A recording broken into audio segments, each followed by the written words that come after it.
Hello, bonjour les enfants, 7ème épisode de la préface de la Coupe du Monde. On va aujourd'hui se retrouver pour analyser le groupe comportant la Belgique, le Panama, la Tunisie et l'Angleterre. D'un côté, deux nations talentueuses mais décevantes lors des grandes compétitions, de l'autre côté, deux petits poussés.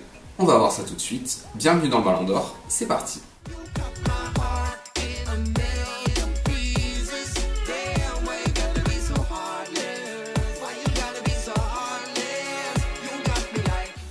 On va commencer par nos amis du plat pays qui comportent l'une des équipes les plus incroyables du mondial, mais également l'une des sélections les plus décevantes des dernières années. En effet, elle éprouve beaucoup de difficultés à exister lors des banquets mondiaux et européens, en témoignent ses éliminations en quart de finale lors de la Coupe du Monde face à l'Argentine et lors de l'Euro 2016 face au Pays de Galles. À chaque fois éliminée sans gloire ni honneur. Malgré ça, l'équipe des Diables Rouges dispose de tout l'attirail des grandes équipes, jeunesse, talent, expérience. Énormément de qualités qui devraient peut-être leur permettre de soulever enfin un trophée. Guidé par le prodige de Chelsea, Eden Hazard,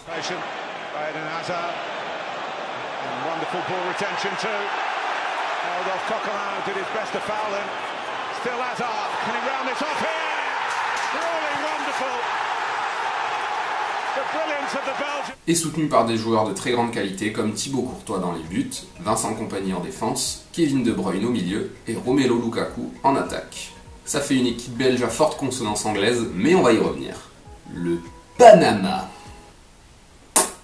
La grosse surprise de ce mondial, sans aucun doute. Et puisqu'une polémique n'arrive jamais seule, le Panama a acquis sa qualification face au Costa Rica pour une histoire de ballon qui n'a apparemment pas franchi la ligne. Ah, la goal line technologie.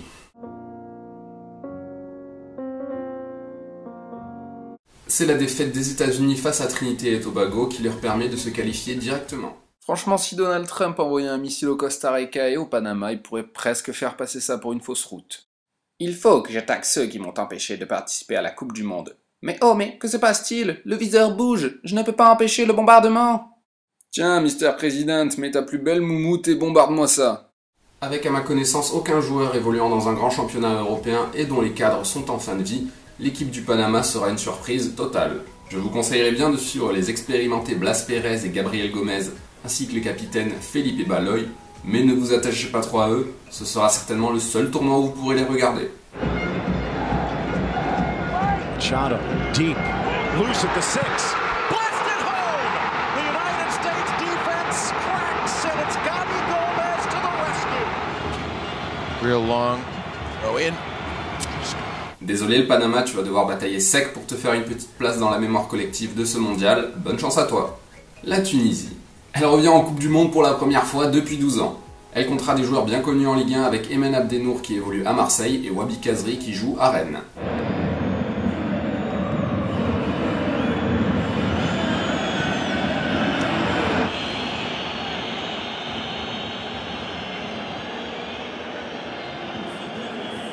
Sachant qu'elle est constituée de joueurs évoluant dans le championnat tunisien en majorité, elle devrait constituer une grande inconnue de ce mondial également. Et enfin, l'Angleterre. Elle est belle, elle est talentueuse, elle est attendue, et elle est souvent un pétard mouillé.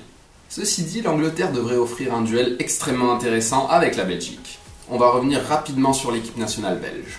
Entraînée par Roberto Martinez, ancien coach d'Everton, secondé par Thierry Henry, ancienne légende d'Arsenal, et composé de joueurs de Chelsea comme Eden Hazard et Thibaut Courtois, de Manchester United comme Romelu Lukaku et Marouane Fellaini, et enfin de joueurs de Manchester City avec Vincent Kompany et surtout Kevin De Bruyne. Bref, si la Belgique n'a aucun secret pour l'Angleterre, la réciproque est également vraie. La sélection anglaise fera jouer ses atouts avec Raheem Sterling et Marcus Rashford, les fusées des deux Manchester, City pour l'un, United pour l'autre, en s'appuyant sur Dele Alli, le prodige de Tottenham, et surtout Harry Kane, dont le duel avec Kevin De Bruyne mettra aux prises les deux plus grands joueurs du championnat anglais. Henderson takes. It's just over the head of Smalling. Kept alive by Harry Kane. And that's 2-1. All this is, what a fantastic bit of skill from Harry Kane.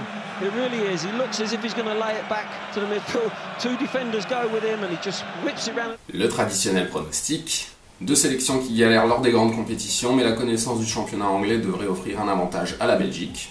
Si l'Angleterre parvient à attraper la première position, nul doute que ce sera certainement grâce à Harry Kane. Pour le Panama et la Tunisie, 3 petits matchs et puis s'en vont. Et voilà, l'avant-dernier épisode de la préface de la Coupe du Monde est terminé. En attendant le dernier épisode, je vous dis à la prochaine. Ciao.